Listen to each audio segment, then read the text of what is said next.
Hello and welcome to today's webinar called Revolutionize Your Email Marketing, the Art of Growth Hacking. I'm very happy to welcome all our listeners. Thanks for joining our discussion. This webinar is for everyone working in the email marketing business who wants to get some fresh ideas about how to implement a framework which allows us to consistently optimize for growth. The aim of this webinar is not to provide a super detailed explanation of every aspect of growth hacking, but more an introduction into the framework, how email marketing can benefit from it. And hopefully, we can inspire our listeners to get away from this webinar with some fresh inspiration and ideas. My name is Marco. I'm a lead data consultant working for MAP Strategic Data Consulting Team. I have over 10 years of experience working in the email marketing industry. And during this time, I have helped brands gaining a better understanding of their audiences and leveraging insights to improve the outcome of their email marketing activities. So, together with me is my colleague Luisa, who's an expert in email marketing campaign execution. Luisa, how are you today? Hi, Marta. I'm great. Really excited to be here. Great to have you. So, Luisa, would you please tell our listeners a bit more about what your role is at MAP? Yeah, sure. I'm the team lead for the campaign management team, and as you said, we assist our clients with executing email campaign, and we also work on consulting projects. Yeah, so Good, sounds exciting. So, as an entry point into today's discussion about email marketing and growth hacking, let's start with some of the challenges that we see in our daily business with email marketers. Of course, every business has their specific challenges and situations, but we've come up with a list of 7 generic yet typical obstacles that prevent growth. And spoiler alert, growth hacking, as you will learn over the course of this webinar, can tackle at least some of these challenges. So let's go. yeah. I mean, to begin with, I would say that there is clearly a lack of resources in marketing teams now, right? So as a consequence, marketers are often overwhelmed, juggling daily tasks and additional efforts to optimize their email marketing, let's say. And I mean, on top of that, there's also a lack of collaborative cross-team environment where marketing people can get access to data and technical experts to support the team with growth initiative. And I think that these might hold brands back from growing, right? I think.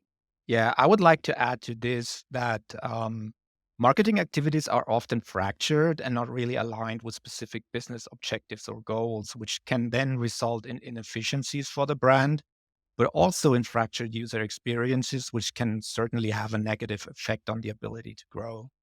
Another challenge is that marketers and analysts are on the hunt to discover the, let's call it magic insight, which brings big change and impact. And I believe it's pretty rare and unrealistic. And I'm not saying we should not listen to what the data is telling us, but we should not allow ourselves to get blocked by an unrealistic expectation of what we define and understand as an insight. Yeah, definitely, Marco. Yes, and I would also like to add the marketing software and tools can become quite technical and complex in some cases. We have experience with that, right? And therefore, brands might not be set up in the best way possible and not be leveraging technology to the full extent, right? So, and of course, this can become a potential risk and obstacle for the brand. Yes.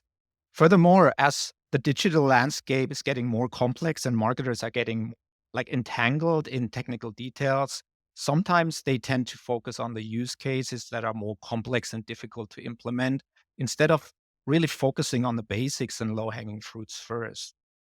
Just to finish, not being open to try new things and experiment with new campaign concepts is another, let's say, potential obstacle to holding breath back from using their full potential, right? So I think that we've covered pretty much our the main obstacles of say, Marco.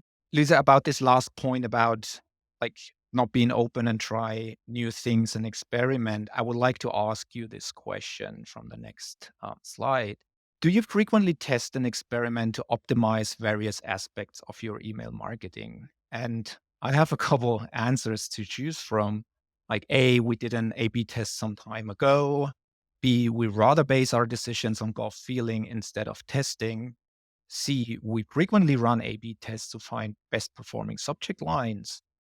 Or answer D, we use a structured approach to gather insights about all areas in email marketing in order to improve results. And usually I ask this to marketers directly, but based on your vast experience, if I ask this question to the customers you've worked with, what would their answers look like? I mean, when asked if they do tests, I can tell you that most of them test sporadically and expects those one-time tests to give them life-changing results, right? So this kind of goes opposite way to growth hacking. And we often try to explain to our clients that, of course, one A/B test, although it's useful in the moment, is not going to provide any impact on their long-term strategy. As at the core of this approach of growth hacking, there is constant experimentation, and the A/B test must be adjusted, tweaked, discussed. And this is the only way to make growth hacking and therefore any A/B test successful, right? So, of course, we understand that in order for this test to be fruitful, you need a data expert that knows how, first of all, how to analyze your performance, and that has the expertise to direct you to the A/B tests that are tailored to your case, right? So, I mean, I say that although A/B tests might seem simple, must be backed up by data analysis. And in our case, as we're working with technology, it requires a good knowledge of the tools we're using, right? So I think that based on our experience working with our clients, some of them have heard about growth hacking, but yeah, most of them say that they've never used it. And some others do not understand the methodology deeply. Therefore, they do not get the real benefits of working with it, I think. And you know that, Marco, as well. Yeah. Yeah. Thank you, Luisa, for this detailed insight. That's really interesting. And this brings me to a quote from Sean Ellis, one of the most popular, let's call him influencers in in growth hacking. So Sean Ellis said, if you're not running experiments, you're probably not growing. Let me give you a bit more background about who Sean Ellis is. So Sean Ellis is widely recognized as the pioneer of growth hacking, a term he coined to describe an experimental, data-driven approach to rapid and sustainable business growth. His role in the realm of growth hacking is seminal, having shaped strategies and mindsets of countless startups and established companies. In fact, he was the first marketer at a very well-known company called Dropbox. So there, Sean Ellis played an important role in its early growth stages, employing innovative tactics that propelled the company to exponential user acquisition. After that, his contribution extended beyond Dropbox to various other successful ventures. Like after that, he worked for Eventbrite, where he fine tuned his growth hacking methodologies. And I think this quote makes it very clear that experimentation plays a pivotal role in his approach, right? Yeah, yeah. So I would say that of course we had like our discussions, but we're kind of like going through the growth hacking process in more details now, Marco. So do you have like a short high level definition of growth hacking to give us, Fred? I mean, first I have to say there's not really a distinct definition of growth hacking, but let me summarize it as follows. Growth hacking combines the successful methods of A/B testing, agile processes, and data-driven optimization into one efficient approach. The results are achieved quickly, clearly, and in a resource-saving manner. And it's not limited to just one area, but it combines marketing, technology, data, and strategic expertise to execute performance optimization where they are the most beneficial.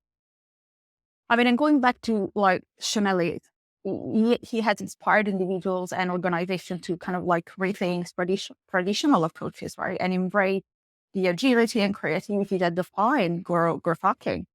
But at the same time, I can see that there's also a lot of kind of misunderstanding about the terminology and the technique. Like, I think there are also a lot of myths around growth hacking. Should we talk about this as well? I think yeah. Absolutely, yeah. Yeah, sure. What myths do you think of? I mean, of course, we have encountered several also feedbacks from a client, but I'd say growth hacking is like unethical and manipulative is one of the most popular like feedbacks I've made. Okay. Yeah, that's the most popular that I've come across. So I know people often think of growth hacking, that it's using shady tricks, but the truth is that it's an agile and structured test and learn methodology, like scientific approach, basically. It's all about setting up hypotheses and then running experiments to confirm or to reject the assumption. I honestly believe this myth stems from the term hacking, but in the sense of growth hacking, there is nothing manipulative or unethical or even illegal involved. Yeah, yeah. And I mean, something that is a bit surprising, but I think that comes from many people not knowing growth hacking that deeply. Do you think that growth hacking is complex and kind of like difficult to implement?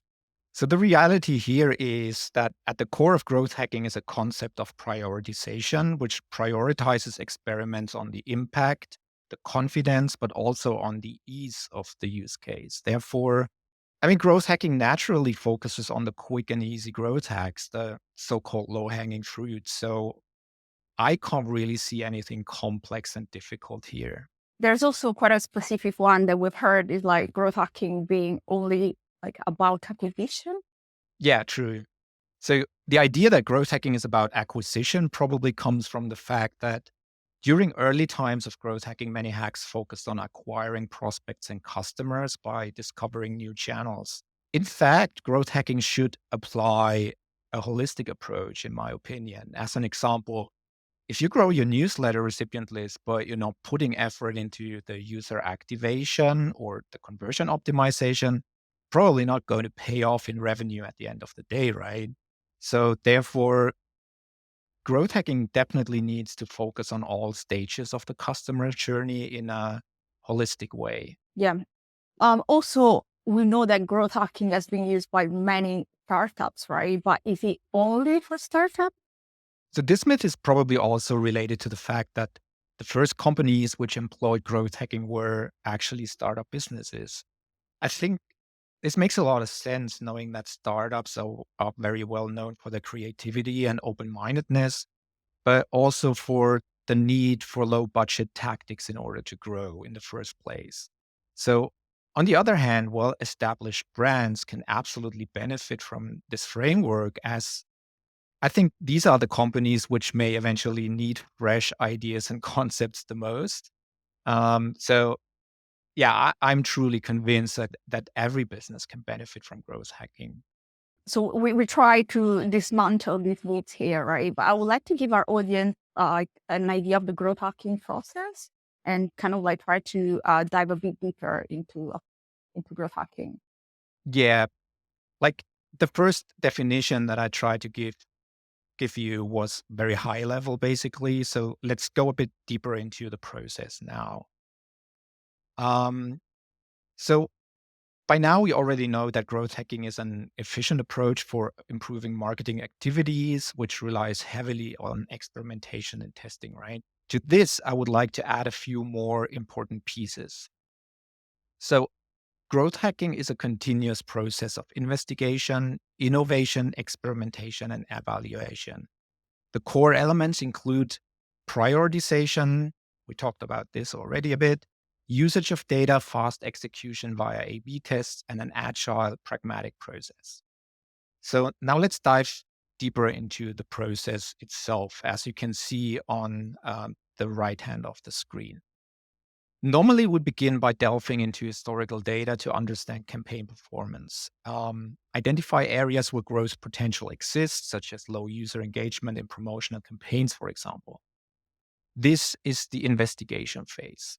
Then comes the innovation phase. So, based on your findings, to craft growth hypothesis. For instance, if engagement rates need a boost, consider testing interactive email content or different formats like video or GIFs.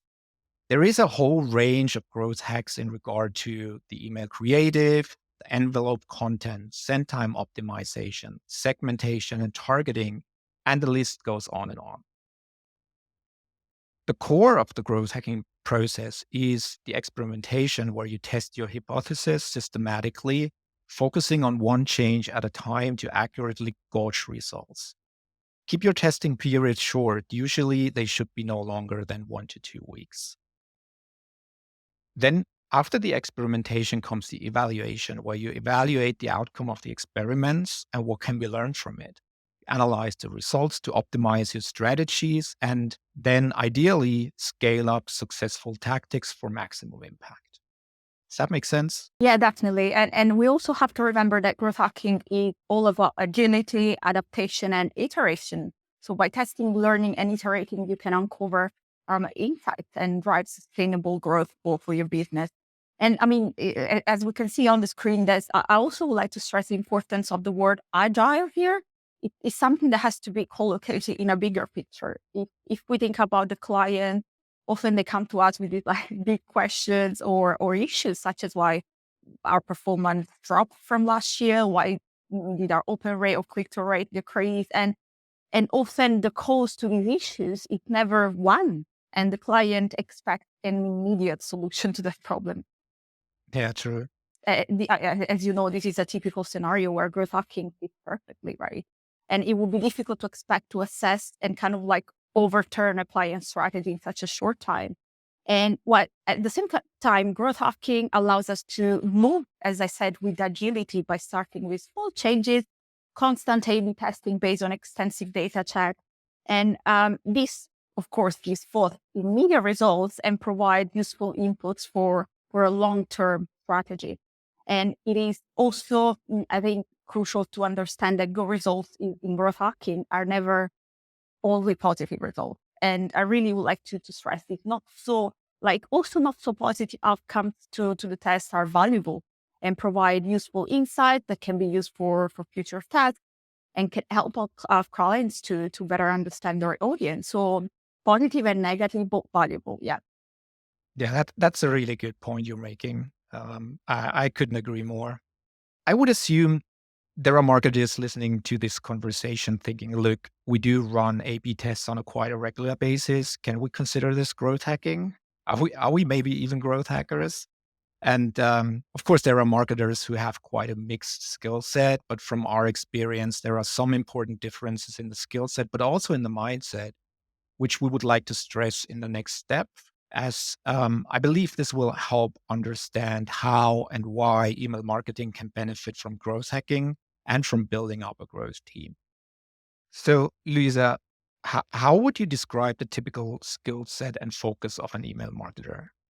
I mean, as we can see here on our screen, experts in marketing, in email marketing, are often have a specific profile. So they do have experience in marketing and CRM.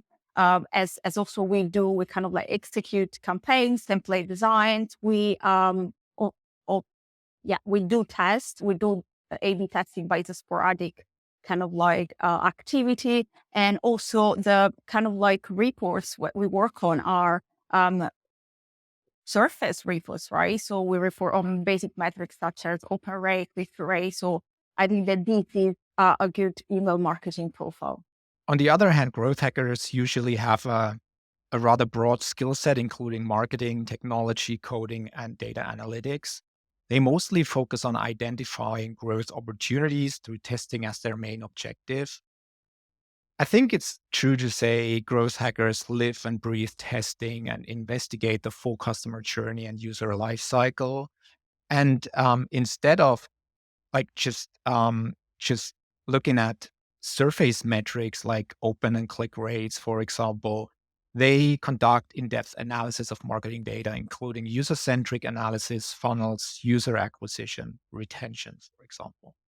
I mean, I want to be very clear that this comparison of the typical skill sets is not to downgrade email marketers, but really to acknowledge that providing email marketers access to growth hacking resources can really benefit their daily work and help reach their goals and become more successful.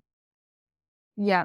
I mean, what you are saying here is that growth hacking is based, going back to what we said earlier, is based on the idea of cross-team collaboration. So kind of like bringing different skill set and expertise together in a collaborative environment, right?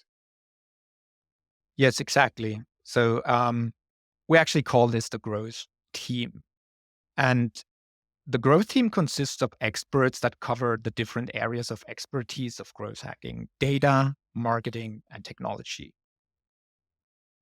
I've mentioned at the beginning that a lack of cross team collaboration is preventing businesses from growing. So, by enabling this collaboration, we can empower teams contributing to sustainable growth better and more efficiently. Marketing teams can now implement structured and agile testing and experimentation into their daily workflow and focus more on actionable insights and growth opportunities. as they're being supported and guided by data analysts and tech experts in the growth team. Yep. And we are the map growth team, right? Anyway, well, I would like again to give a better understanding of how we work on our growth hacking project. So when you talk to a brand at very early stage of growth hacking, how do you kind of get a first impression of their marketing strategy and they identify potential opportunities? Yeah, thanks for this question. This is a really good one.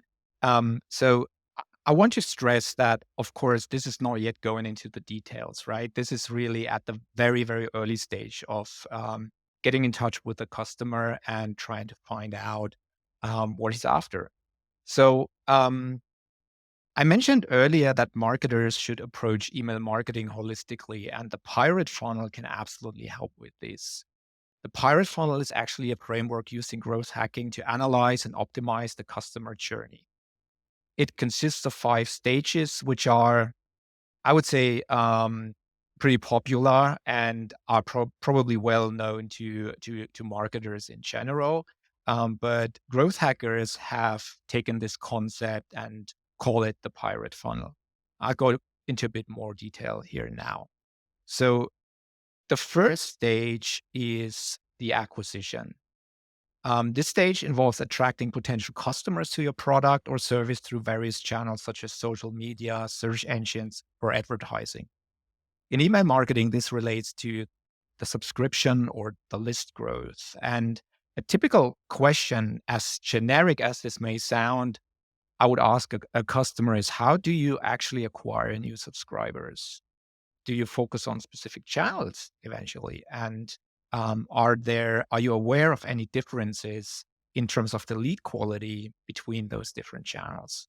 So that would be um, a first potential question for the acquisition stage of the funnel.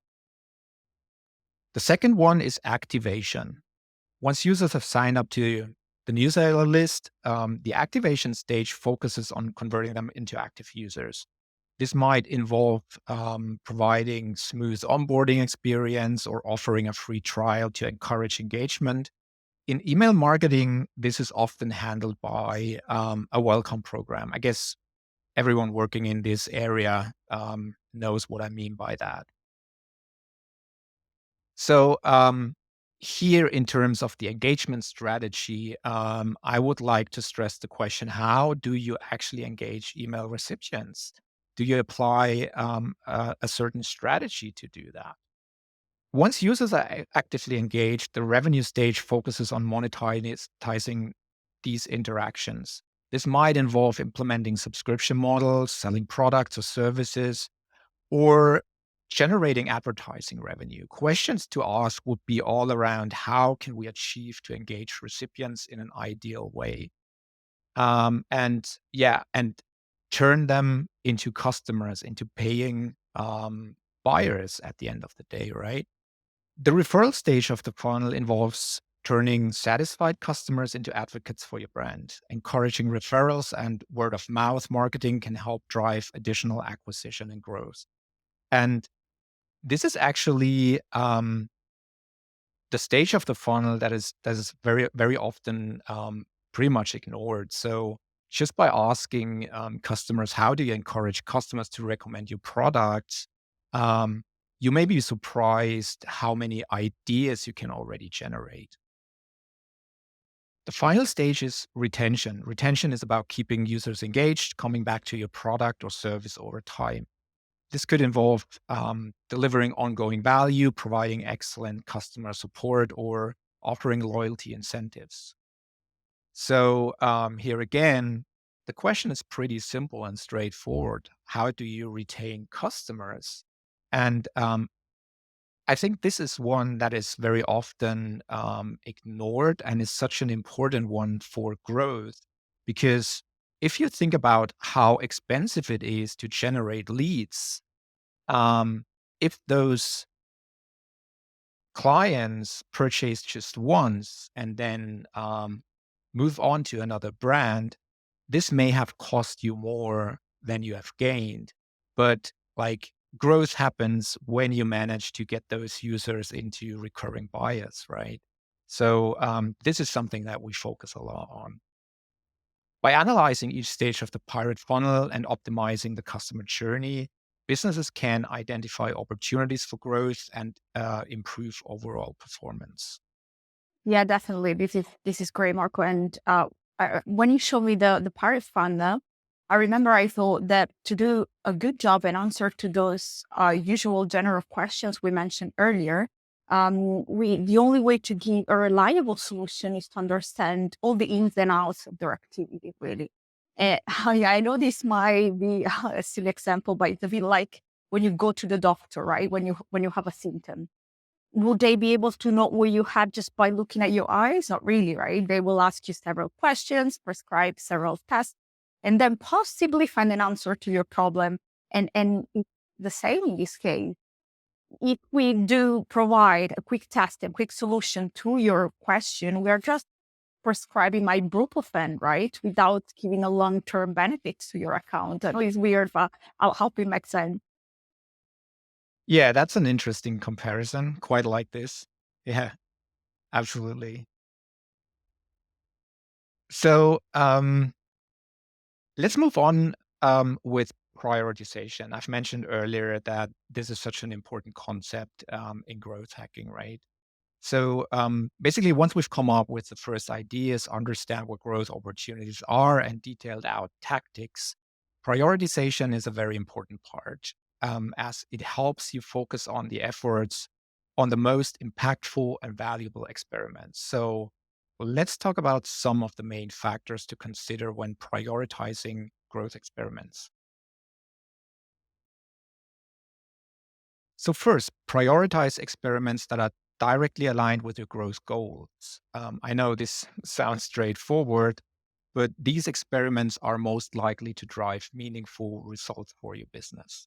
Secondly, prioritize experiments that have the potential to have a significant impact on your growth. These might be experiments that address, for example, a key bottleneck in your growth process or that target a large and untapped market.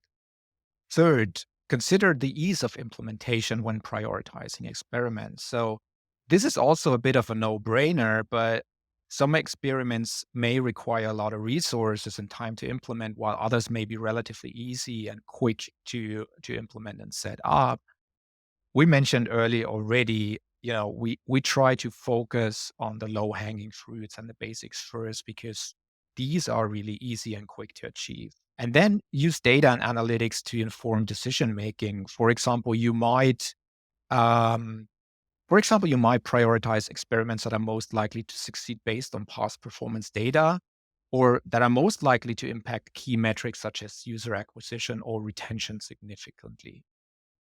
And finally, be mindful of resource constraints when prioritizing experiments. While it's important to focus on high impact experiments, you also need to consider, if you have the capacity to take on an experiment at any given time, and resource can be different things. It can be it can be people, it can be coders, it can be budget as well. So by considering these factors, you can prioritize your growth experiments to maximize the impact and the value of your efforts. Yes, thanks for this overview, Marco. We are getting at the end of our webinar, and as a kind of like final summary and key takeaway, what's your recommendation for brands who want to start working with the growth hacking framework? What are, let's say, the most important factors to consider? For all those of you who want to start getting on that growth hacking journey, just starting, we've put together 5 success factors for you. So, number one, encourage innovation and experimentation. And this relates to the so called growth mindset, which contains being open minded for new ideas, allowing to think outside of the box and not being afraid of failures. Um, Number two, enable the team to become truly data driven and insight led, which can come in the form of additional tools, getting additional support by an analyst, or working on data strategies like collecting new data points or merging data sets. Furthermore, really important is to define clear business goals and cross-channel strategies, right? We mentioned that already too. It's really crucial to set clear growth goals aligned with your business objectives.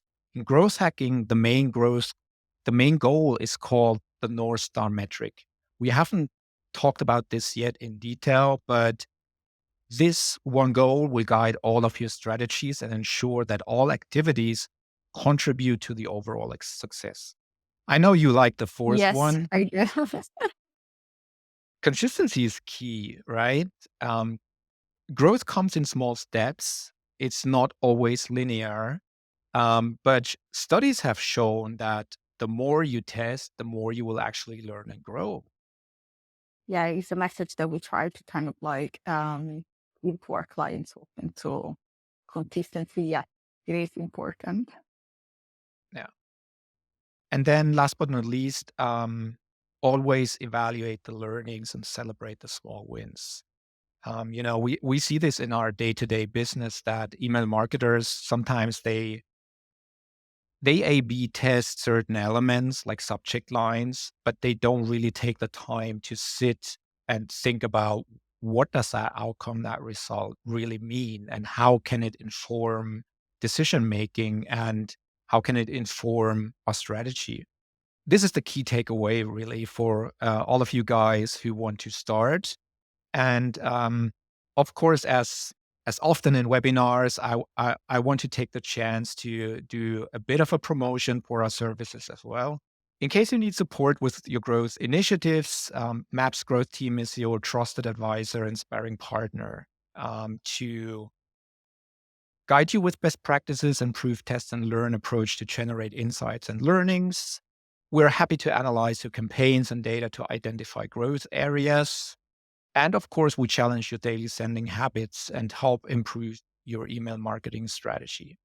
Furthermore, we have data teams that help collect and activate data to fuel highly efficient campaigns.